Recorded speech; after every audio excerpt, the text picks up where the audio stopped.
간절히 축원합니다. 꼭 한번 읽어보시기를 바랍니다. 자, 한번 따라해볼까요? 예수를 따르는 세 부류의 사람들. 자, 오늘 이 말씀은 우리가 새벽마다 보는 요한계시록 강해 설교 가운데 꼭 나눠야 될 말씀을 나누도록 하겠습니다. 예수님이 사역하셨던 3년 동안의 기간을 공생애라고 합니다. 공생애. 그 기간 동안 예수님께서 많은 기적과 이적을 행하셨습니다. 이스라엘 전 지역에 예수님이 했던 이런 것들이 소문이 나면서 많은 무리들이 예수님을 따르게 됐습니다. 예수님을 따르는 수많은 무리들은 별의별 사람들이 다 있었습니다. 예를 들어서 세리나 창기들처럼 사회에서 버림받은 사람들이 있는 반면에 일반적인 평범한 사람들도 있었고 니고데모 같은 사회의 지도자급 인사도 있었습니다. 그러나 예수님을 따르던 모든 사람들이 순수하게 예수님을 믿고 그분의 뜻을 따르기 위해서 추종한 것은 아니었습니다. 저마다 자기의 목적을 가지고 예수님을 따랐습니다. 오늘 본문은 이렇습니다. 오병이어의 기적 아시죠? 오병이어 무슨 뜻이에요? 오병이어 물고기 2마리와 떡 5개. 오병이어. 이 기적을 일어난 후에 어떤 부류의 사람들이 예수님을 따르고 있는지를 말해주고 있죠. 예수님을 따르는 세 부류의 사람들을 얘기해주고 있습니다. 저는 이 세 부류의 사람들이 이 시대를 살아가는 그리스도인들의 모습이라고 확신합니다. 그래서 오늘 짧게 길지 않은 설교지만 내가 어디에 속해 있고 내가 어디에 속해야 되는가를 보시면서 자기의 신앙을 한번 조명해 보시고 도전받는 시간 되기를 축원합니다. 자, 첫 번째 부류 한번 읽어볼까요? 시작. 자, 오병이어의 기적을 일으켰을 때, 그죠? 물고기 2마리와 떡 5개를 가지고 수만 명을 먹이던 그 기적을 일으켰을 때 음식이 남았죠. 12광줄이나 남았다라고 성경은 증가합니다. 그 정도로 이 기적을 보고 놀라지 않을 사람이 어디 있습니까? 그래서 오병이어의 표적을 체험한 이들 중에는 예수님을 열렬히 따르고 추종하는 무리가 생기게 됩니다. 그래서 오늘 23절에 보니까 어떻게 얘기하냐면 읽어볼까? 24절. 우리 한번 24절 이렇게 나옵니다. 시작. 가고 예수를 찾으러. 자, 군중들이 예수님을 찾으러 배를 마련해서 갈릴리 호수를 가로질러서 찾아갈 정도로 예수님의 열렬한 팬이 생긴 겁니다. 그죠? 그러나 이들이 예수님을 추종한 목적은 예수님께서 오병이어에게 하신 목적과 달랐습니다. 예수님은 그 사람들에게 인기 얻으려고 기적 행한 게 아니잖아요. 그죠? 그들이 예수님을 찾고 따른 것은 뭐냐? 따를까요? 배부른 까닭이었다. 자, 우리 한번 26절 읽겠습니다. 예수께서 26절 시작.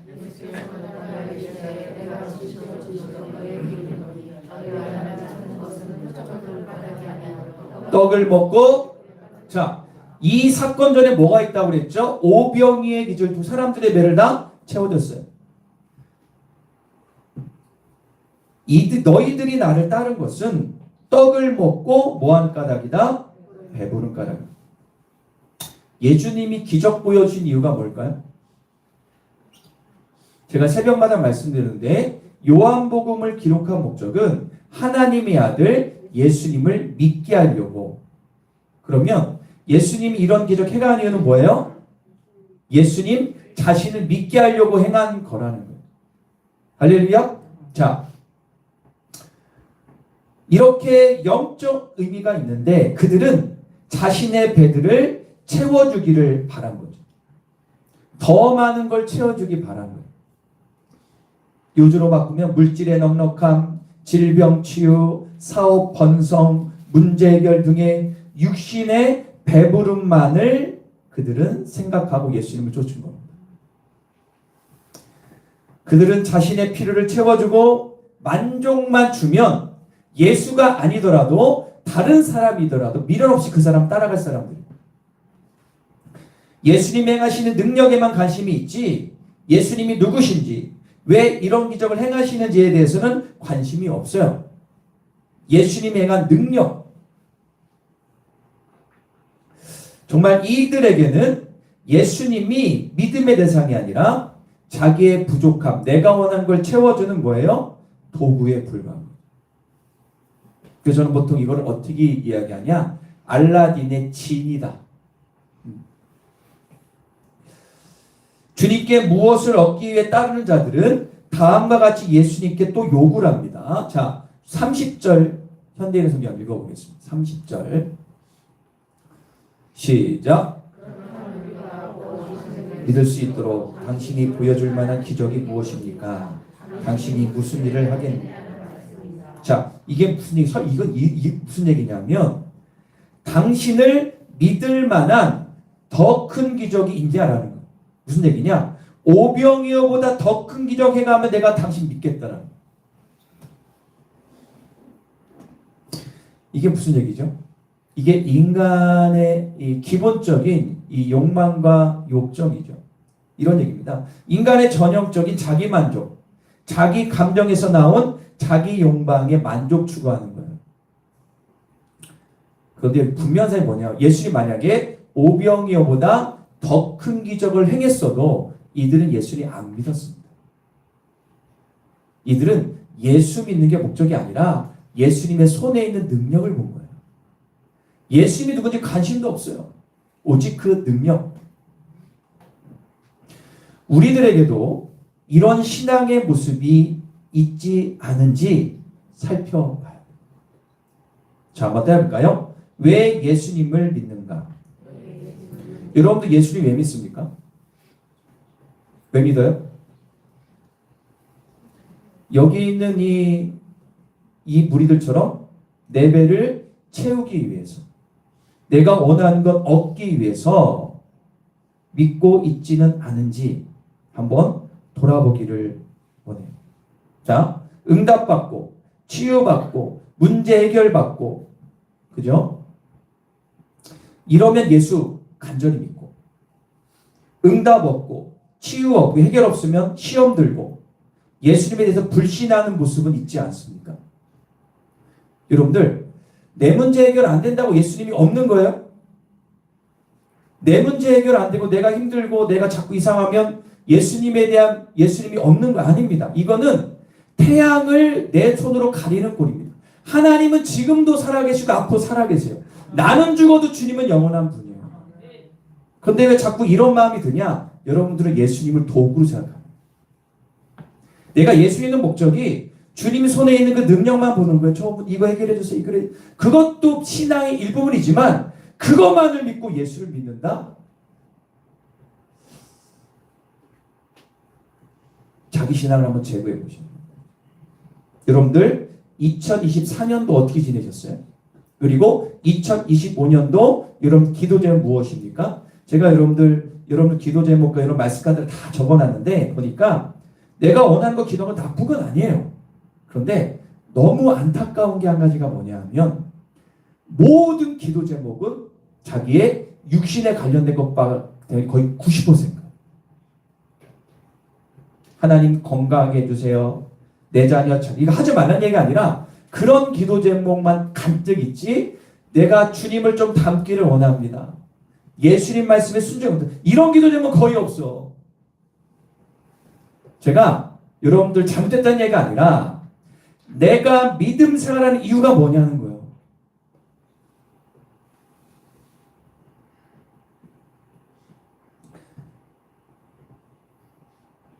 그런 분들도 있습니다. 나의 어떤 질병과 문제가 치유되면 내가 예수 믿겠다고 하신 분들도 분명히 있어요. 그렇게 예수 믿는 분도 있었겠죠. 그건 나쁜 거 아닙니다. 그러나 우리가 알아야 됩니다. 기적을 경험했다고 예수 믿을까요? 성경을 보시면 예수님께 기적을 경험했던 문둥병들도 10명 중에 1명만 주님을 믿었고 다 갔어요. 제가 남대전 교회에서 이제 돌아다니는 송대현 목사님이 이 치유사역 강에서 제가 쫓아다니면서 옆에서 보조하고 많이 했는데, 교회에서 하루는 치유사역을 하시는데 어떤 몸이 안 좋은 분을 데리고 온 거예요. 어느 예수는 안 믿는데 데리고 와가지고 치유기는 진짜 났습니다. 이 팔이 났어요.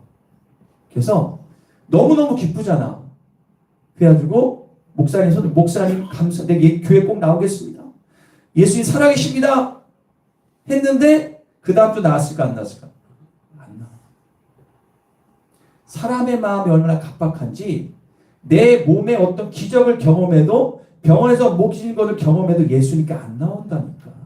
이게 인간의 죄성이에요. 그러면 하나님 행하시는 기적, 내가 원하는 거 채워주는 분이 예수님으로 믿는 분들은 그건 진짜 믿음은 아닙니다. 진짜. 그런 분은 신앙이 성장할 수도 없고 자기의 육만 추구하는 믿음 아닙니다. 두 번째 질문 따라볼까요? 예수님은 나에게 어떤 존재인가? 여러분들 예수님은 어떤 분이십니까? 한번 생각해 보세요. 예수님은 어떤 분이에요? 어떤 분은 아빠 같은 분이라고 하는 분도 있고, 언제나 함께하는 분도 있고, 어떤 분은 나하고 별 상관없는 분이라고 생각하는 분도 있고, 무서운 분이라고 생각하는 분도 있고, 필요할 때 찾는 분이라고 생각하는 분, 여러 예수님에 대한 상이 있습니다. 제가 가끔 신방할 때 이걸 물어봐요. 당신에게 예수님은 어떤 존재입니까? 이거에 대한 정확한 정체성을 갖지 않으면 여러분들은 신앙을 잘못하면 왜곡되게 믿을 수도 있습니다. 여러분들, 예수님은 여러분들에게 어떤 존재가 되어야 될까요? 따를까요? 구원자.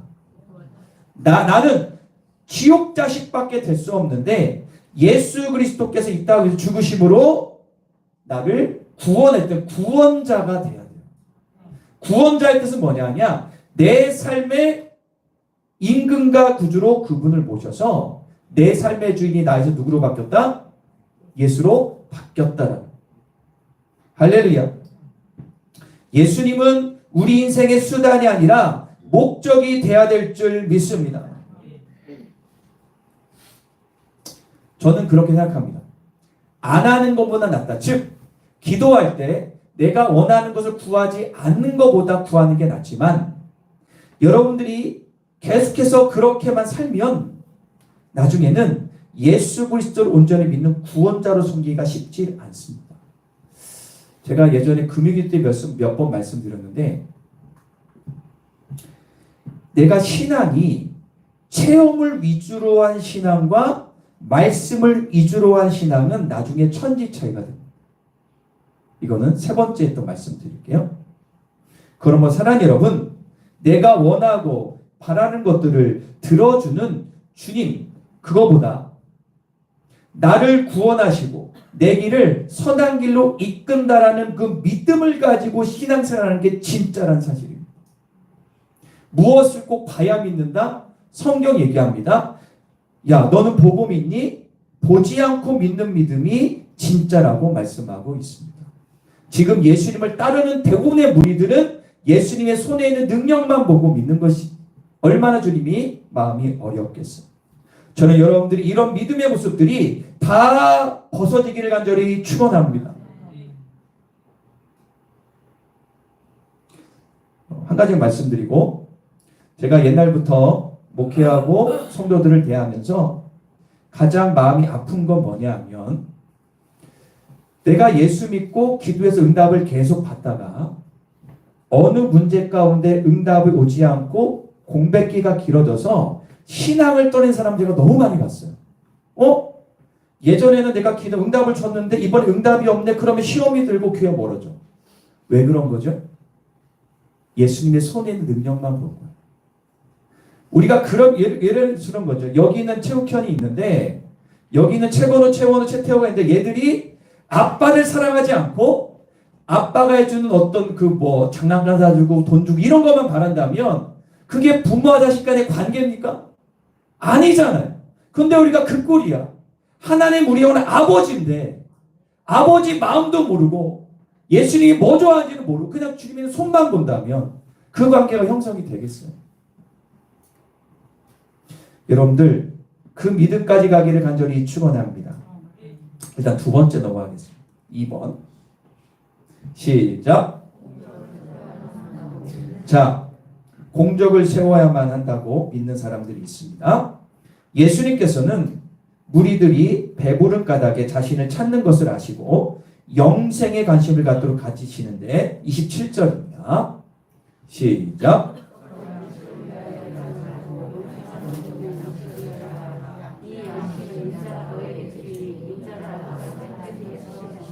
너희가 일할 때 무슨 양식? 썩을 양식이 아니라 무슨 양식? 영생하도록 하는 생명의 양식에서 일해야 된다.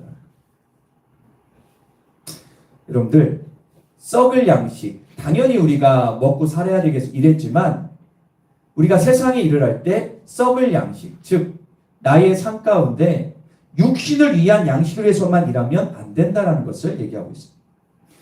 예수님의 교훈에 일부 무리들이 이런 반응을 보여 이 말씀에 28절 시작.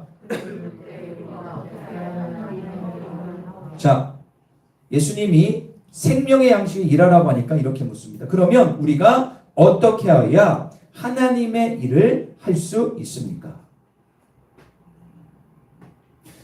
영생하게 하는 양식을 위해서는 자신이 무언가 열심히 해서 공적을 세워야 한다고 믿고 있는 사람들. 이 사람들은요, 그 무리 가운데 이 사람들은 율법을 열심히 믿는 자, 즉 율법을 완벽하게 지키면 영생하는 양식을 얻을 수 있다고 생각하고, 다시 말씀드리면 율법을 열심히 지키면 구원받는다 생각한 사람들이 그 안에 있었던 거예요. 여러분들 율법을 잘 지키고 그 이상의 것도 잘 지킬 수 있다는 그들의 생각이 있었어요. 여러분들 근데 중요한 게 있습니다.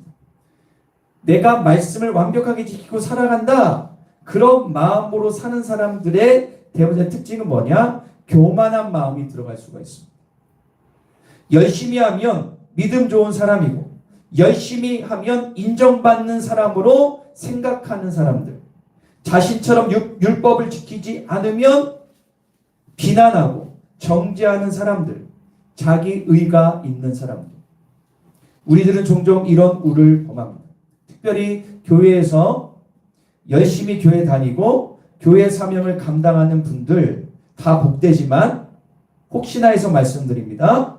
내가 교회 사명 감당하는 것들, 이런 것들이 처음에는 순수하고 감사하기 시작을 했는데 언젠가 자신도 모르게 감사와 섬김이 공적으로 변해가는 경우가 있어요. 예수님은 영생하는 양식을 얻는데 공적은 필요가 없다라고 분명히 말씀하셨습니다. 나도 모르는 사이에 예수님을 사랑해서 감사함으로 시작한 섬김과 봉사가 나의 공적이 되면 그때부터 교만하여집니다. 인정받고 싶어지고 교회에서 섬기와 봉사를 하지 않거나 자신보다 적게 주님 사명 감당하는 사람들을 믿음 없는 사람으로 치부하고 훈계하기까지도 하죠. 보여지는 교회 일들에 열심히 신앙의 판단 기준이 되어서 정죄하고 목이 곧은 자가 되는 많은 사람들을 제가 봤습니다. 우리 교인들은 그런 사람이 없어야 될 줄 믿습니다. 오히려 주님 삶을 더 감당하고 있다면 어떻게 해요? 가을이 되면 벼가 꼿꼿하게 서여 굽어져요. 굽어지듯이 겸손한 자가 돼야 됩니다. 여기에서 주님의 어떤 일을 감당하는 분들이 있다면 한번 생각해 보십시오. 내가 주님의 일을 하고 있어요. 뭐든 하나 하고 있다면 이 일을 내가 하는 이유가 뭔지를 알아요. 내가 왜 하는 거예요? 내가 청소를 왜 하고 찬양을 왜 하고 내가 왜 이거를 하냐? 그때 혹시 나의 공적 쌓기는 아닌지를 봐야 돼요. 신앙은 공적을 많이 쌓는 것으로 판단되어지는 게 아닙니다. 내가 이만큼 했으니까 그건 아니에요. 구원은 공짜야. 구원은 예수님이 주는 선물임을 믿으십시오. 그래서 어떤 분이 이런 얘기를 했어요. 구원은 마일리지 쌓는 게 아니야. 세상의 이런 그 자본주의 논리가 아니라고요. 하늘나라 상급은 분명히 신는 대로 걷는 거지만 내가 하늘나라 상급을 위해서 열심히 주님 사명 감당하는데 그게 오히려 교만으로 가는 통로라면 그거는 나중에 심판거리로 바뀌는 거예요. 내가 그래서 이렇게 많은 일을 했는데 사람들이 인정해주지 않아. 욕만 먹어. 힘들어. 그리고 쟤는 교회일도 안 하고 주일만 왔다 갔다 해. 쟤는 아니야. 이렇게 머리에 정죄를 해버리면 그 사람의 했던 모든 공적들은 인정받지 못하고 상급이 안 된다는 거예요. 그래서 우리가 분별해야 돼요. 할렐루야. 그러므로 따를까요? 사람을, 교인을 판단하지 말자. 판단은 누가 하는 거예요? 주님이 하는 거예요. 믿으시면 아멘. 여러분들 그러므로 인해서 특별히 교회 사명 감당하는 분들 자기 신앙을 돌아보시면서 내가 예수를 왜 믿고 교회 사명 왜 감당하는가 그거를 꼭 돌아보시기 바랍니다. 반대로 이런 분이 있어. 그러면 교회 사명 감당해도 되니까 그게 아니에요. 여러분들 교회에서 어떤 사명을 감당하는 것도 하는 축복이에요. 그거를 나는 이거 안 해. 나는 예배만 드릴 거야. 그런 분들이 믿음 있다 없다 판단할 수 없지만 그런 분들이 교회 안으로 들어와요. 계속 교회에서 바깥에만 돌면 믿음 성장하기가 좀 힘들어요. 세 번째 마지막입니다. 가장 중요한 부분이에요. 시작. 자, 세 번째. 하나님의 일을 하는 사람들, 예수님 믿는 사람들인데요. 예수님은 하나님의 일에 대한 새로운 정의를 내주시는데 29절 읽어보겠습니다. 오늘 가장 중요한 말씀입니다. 시작.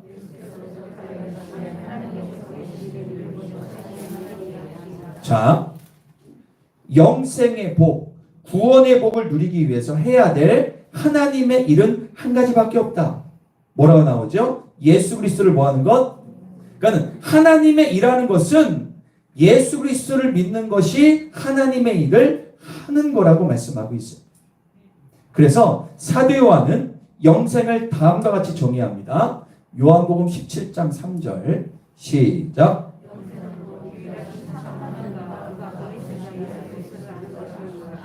영생은 뭐래요? 유일하신 하나님과 그가 보내신 예수 그리스도를 뭐하는 것? 따를까요? 아는 것. 제가 이거 몇 번 설교했습니다. 믿음과 아는 것은 같이 가야 되는 거죠. 하나님과 그가 보내신 예수 그리스도가 행하시는 모든 것을 알 때 온전한 믿음을 가질 수 있다는 거죠. 예수님을 추종하는 무리들은 말할 것도 없고 제자들까지도 예수님의 기적 행함을 통한 자신들의 이익만 생각했음을 볼 수 있습니다. 여러분들 지금 제자들이 12명이 있는데 12명 가운데 대부분의 사람들은 예수님이 나라의 왕이 되면 좌의정 우의정 시켜달라고 생각하고 있거든요. 예수님은 이 땅의 왕으로 온 것이 아니에요. 우리를 구원하기 위해서 오신 거죠. 그러나 예수님과 동행하며 기적을 통해서 예수님을 알아감으로 제자들의 시각은 바뀌게 됐습니다. 그래서 많은 군중들이 제자들이 예수님을 떠나갈 때 12제자들은 영생의 말씀이 있기에 떠나지 않겠다라고 고백합니다. 영생의 말씀이 당신에 있기 때문에 저는 떠나지 않겠습니다라고 고백을 합니다. 예수님을 직접 체험하며 깨달은 제자들이 영생을 얻을 수 있었던 것처럼 우리도 하나님이 보내신 자 예수님을 온전히 이해하고 영접하는 믿음이 필요합니다. 그렇다면 어떻게 하나님이 보내신 자 예수님을 알고 믿을 수 있을까? 자, 로마서 10장 17절 같이 한번 읽겠습니다. 시작. 이 말씀은 후반기 때 성경 함수한다고 해서 그때 꼭 나올 말씀. 한번 따라볼까요? 그러므로 믿음은 들음에서 나며 들음은 그리스도의 말씀으로 말미암았느니라. 할렐루야. 믿음은 하나님의 말씀에서 비롯된 거라는 거죠. 예수님을 믿는 사람들은요, 말씀을 그대로 믿어요. 믿음은 말씀에 순종할 때 배가가 됩니다. 하나님이 기뻐하시는 온전한 믿음의 사람이 될 수가 있는 거예요. 자, 우리가 첫 번째, 두 번째 사람과 세 번째 사람과 비교를 할게요. 첫 번째 뭐라고 그랬죠? 예수님이 무엇을 바라는 사람. 그죠? 두 번째 사람 뭐라고 그랬어요? 열심히 사역을 감당하고 뭐 이런 거 하는 사람들. 근데 여러분 잘 보세요. 첫 번째, 두 번째 사람들의 좀 약간 안타까운 건 뭐냐 하면 말씀에 순종을 잘 안 합니다. 주님이 주시는 어떤 응답만 받지 말씀에 나오는 것 순종을 잘 안 한다고. 자기 입맛에 안 들면 그걸 난 이거 싫어 제거하고 안 해요. 두 번째로 교회에 열심은 있는데 성경에 나오는 말씀에 대해서는 되게 목이 곧은 사람이 많습니다. 세 번째 사람이 왜 진짜냐?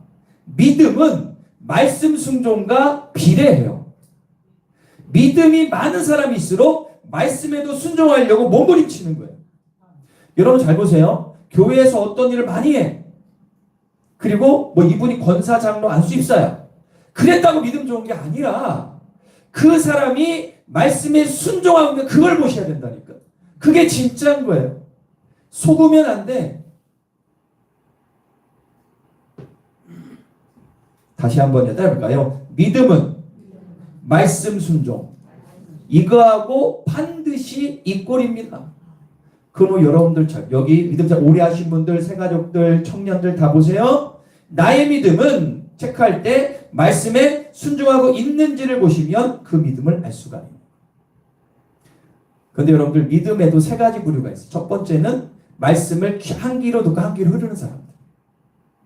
대단한 종교인들인데 종교인. 말씀을 듣는데 듣는 것 같은데 한 귀로 흘러. 근데 그런 사람 특징은 뭐냐면 10가지 말씀 가운데 8가지는 지켜요. 그런데 2가지는 죽어도 안 지켜요. 그리고 오히려 그것을 열심히 교회 공적 쌓는 걸로 덮어버려요. 이런 사람 나중에 진짜 심판받아요. 두 번째로 이 말씀에 순종하려고 몸부림치는 사람들이 있어요. 그런데 자꾸 넘어져. 10번 하면 10번 다 죽어. 그래도 몸부림치는 것은 하나님이 어떻게 해요? 국률하게 봐주기는 해요. 마지막 세 번째로 말씀을 지키기 위해서 싸우다가 승리한 경험이 있는 사람들. 이게 진짜 멋진 사람들이죠. 여러분들은 어디에 속하는 분들입니까? 말씀에 순종하여 진짜 믿음 회복되기를 간절히 축원합니다. 말씀을 눈에서 손에서 놓지 않기를 간절히 축원합니다. 자, 여호수아서 1장 8절입니다. 우리가 다 아는 말씀 시작. 주야 그것을 묵상하여 그 안에 기록된 대로 나 지켜 행하라. 그리하면 내 길이 평탄할 것이라. 그렇죠. 말씀을 입에서 떠야지 말고 주야로 묵상하며 기록된 대로 뭐해라? 행하면 순종하면 내 길이 어떻게 돼요? 평탄하고 형통할 것이다. 할렐루야. 전 여러분들 2025년도에 이 축복을 누리기를 간절히 축원합니다. 그러면 여러분들 이렇게 믿음 생활을 계속하시면 어떻게 되냐? 나중에는 어떻게 되냐? 주님의 손에 있는 능력만 보는 것이 없어지고 예수님의 얼굴을 바라보며 이렇게 고백하게 됩니다. 한번 때려볼까요? 예수님 한 분만으로 충분합니다. 예수님만 있으면 좋습니다. 내 질병이 낫지 않아도, 내가 지금 빚더미에 있지만 문제 해결되지 않아도, 삶에 이런저런 문제가 이 문제 해결되지 않아도 절대 믿음 흔들리지 않습니다. 왜요? 그에게는 예수님이 전부이기 때문에. 여러분들 예수님이 전부가 되고 있습니까? 그런 얘기하죠. 가정이 화목하다는 증거는 가족 중에 한 명이 어떤 어려움을 겪고 있을 때 그 가족이 엄마건 아픈 자식은 집에 와서 그 사람을 믿어주고 격려해주면 반드시 그 사람은 그 위기를 넘어가요. 그런데 세상에서 아무리 인정을 받아도 가족 안에서 분란이 일어나면 다 망가집니다. 여러분들 예수님이 여러분들 가정과 개인의 호주가 되기를 축원합니다. 예수님 안에 있을 때만 내가 아무것도 없을지라도 예수님만으로 충분합니다. 이 고백을 할 수 있으면 그 사람은 더 신앙 얘기할 게 없는 거예요. 그런 분들은 진짜 시험이 와도 흔들리지 않고 남 눈치 안 봐요. 여러분들 신앙생활하면 그런 분들이 있어요. 남의 눈치를 왜 이렇게 많이 보는 거예요? 여러분들 신앙은 하나님과의 관계 은혜지 옆에 있는 성도들 눈치 볼 게 있어 없어? 없어요. 그런데 많은 분들이 세상적으로 사람들의 의식하며 믿음 생활하면요 힘들어져요. 여러분 신앙은 주님 보고 하는 겁니다. 할렐루야. 남을 의식하지 말고 주님 바라보길 간절히 축원합니다. 그리고 교회 사명을 감당하되 겸손하게 사역할 수가 있습니다. 누구에게 보이기 위함도 아니고 인정받으려는 것도 아니고 하나님이 명령이기에 예수님의 은혜가 너무 기쁘기에 감사해서 주님 사명을 감당하게 되는 거죠. 스바냐서 3장 17절 거의 끝나갑니다. 시작. 너희 가운데 계시니 그는 구원을 베푸실 전능자시라. 그가 너로 말미암아 기쁨을 이기지 못하시며 너를 잠잠히 사랑하시며 너로 말미암아 즐거이 부르며 기뻐하시리라 하니라. 할렐루야. 예수 그리스도를 온전히 믿는 사람들 이 축복이 있는 거예요. 내가 너로 말미암아 기쁨을 이기지 못하는데 누구가요? 주님께서. 야, 네가 하는 거 보니까 여러분들 그걸 아셔야 됩니다. 우리가 아무리 노력하도 발버둥 쳐도 이 말씀을 다 지킬 수 있을까요? 없을까요? 못 지킵니다. 말씀을 온전히 안다거나 지킨다라고 얘기하는 사람, 그 사람은요 교주예요, 교주. 우리 죽었다 깨어도 말씀을 다 못 지켜요. 무슨 얘기냐? 야, 너는 못하니까 나를 의지하면서 말씀을 지키는 것을 주님은 보시는 거예요. 그러면 내가 기뻐한다. 내가 너를 사랑한다. 할렐루야. 이 축복을 누리기를 간절히 초망합니다.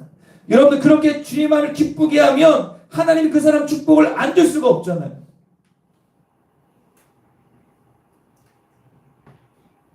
내 믿음은 말씀에 근거한 믿음인가 체험에 근거한 믿음인가를 우리가 한 번 더 볼 필요가 있어요. 첫 번째 말씀드린 건데 한 번 더 할까요? 나의 믿음은 말씀에 근거하는가 체험에 근거하는가. 요것만 하고 마치겠습니다. 저를 보세요. 처음에 예수 믿을 때 기적 경험에서 예수 믿는 경우가 많습니다. 그것도 나쁜 건 아닙니다. 자녀 때문에 믿을 수 다 그건 나쁜 거 아니에요. 그러나 체험을 통해서 어떤 기적과 자녀나 주변에서 변화를 통해서 예수를 믿는 것도 중요한데 이런 분들은 신앙이 앞으로 나가기가 어려워요. 그렇게 체험을 통해서 예수를 믿었어도 말씀의 체험을 한 단계 업그레이드가 돼요.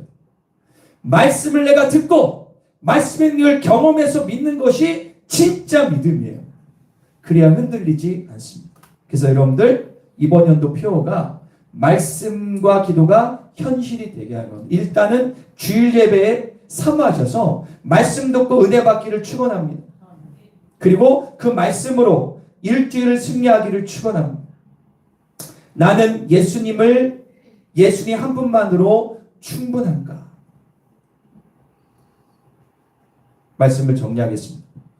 나는 어떤 부류에 속해 있는지를 다시 한번 돌아보십시오. 예수님 손에 있는 그 능력만을 바라보는 예수님이 수단인 믿음은 아닌지.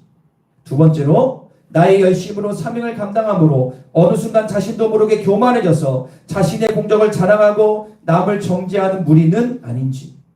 아니면 세 번째로 예수를 믿되 말씀에 순종하려고 몸부림치는 사람은 아닌지 보시면서 나의 신앙이 세 번째로 가기를 간절히 축원합니다. 이번에 명절이 이제 주간이 시작이 됐습니다. 이번 명절을 보내실 때 뭐 많은 분들 보내실 때 여러 가지 하시겠죠. 어떤 분은 뭐 가족이기도 하고 어디 가시기도 하고 하는데 권면드리면 말씀을 듣고 읽고 묵상하는 시간을 꼭 갖기를 간절히 축원합니다. 특별히 말씀을 읽는 것. 여기 오면은 성경 통독이 있는데 여러분들 이제 우리 2월달 중순쯤 가면 이제 구약 성경을 통독할 건데 그것도 있지만 성경에 주보에 나와 있는 대로 말씀을 꼭 읽고 여러분들 말씀을 습관하기를 간절히 축원합니다. 그리고 어디 멀리 갈 때 차에서 여러분들 이야기도 듣지만 혹시 말씀을 들을 수 있다. 말씀도 들으시고 찬양을 들으십시오. 말씀의 능력을 경험하시고 말씀이 얼마나 꿀수였단지를 경험하는 명절 되기를 간절히 축원합니다. 여러분들 삶 가운데 놀라운 축복이 많이 간절히 축원합니다. 기도하겠습니다. 우리가 기도할게요. 우리 다 같이 기도할 때 하나님, 예수님을 따랐던 세 부류의 사람 첫 번째는 아닌가요? 예수님의 손의 능력만 바라보고 내 문제만 해결되면 끝. 나머지는 내 멋대로 살진 않습니까? 내가 열심으로 주님 사랑을 감당한가 하지만 그것이 나의 공적이 되어서 남을 비판하고 정죄하고 서운하고 그러진 않습니다. 그러나 내가 주님을 믿음으로 말씀에 순종하려고 반고동치고 있지는 않은지 어떤 것이 가장 주님이 기뻐하는 건지 우리는 세 번째가 돼야 될 줄 믿습니다. 나의 믿음을 주님 다시 한번 업그레이드하게 하여 주옵소서.